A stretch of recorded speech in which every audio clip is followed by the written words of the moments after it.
এরপর দম্পতি কর্মচারীটির সঙ্গে কথা বললেন এবং তাদেরকে জানালেন যে তারা এই শিশুটিকেই দত্তক নিতে চায়। কর্মচারী রাজি হয়ে তাদের হাতে শিশুটিকে তুলে দিলেন। প্রথমে কয়েকদিন সব কিছু নিখুঁতভাবে চলল। ইয়াকজান অদ্ভুতভাবে শান্ত ছিল। সে তাড়াতাড়ি ঘুমাতো, কোনো ঝামেলা করত না, কাউকে বিরক্ত করত না এবং অন্যান্য বাচ্চাদের মতো বেশি প্রশ্নও করত না। সে অবিশ্বাস্যভাবে বাধ্য ছিল, কিন্তু শীঘ্রই পরিস্থিতি পাল্টাতে শুরু করলো।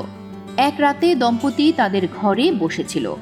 হঠাৎ তারা দেখল ইয়াকজান তাদের দিকে এগিয়ে আসছে।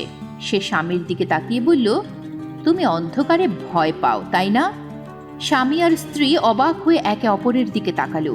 স্বামী ইয়াকজানকে জিজ্ঞাসা করলেন, তোমাকে কে বলল? ইয়াকজান একটু হেসে বলল, আমি এমনিই জানি। এর কয়েকদিন পরে পরিস্থিতি আরো খারাপ হতে শুরু করলো। ইয়াকজান দম্পতিকে এমন সব কথা বলতে শুরু করলো যা সে আগে কখনোই বলেনি।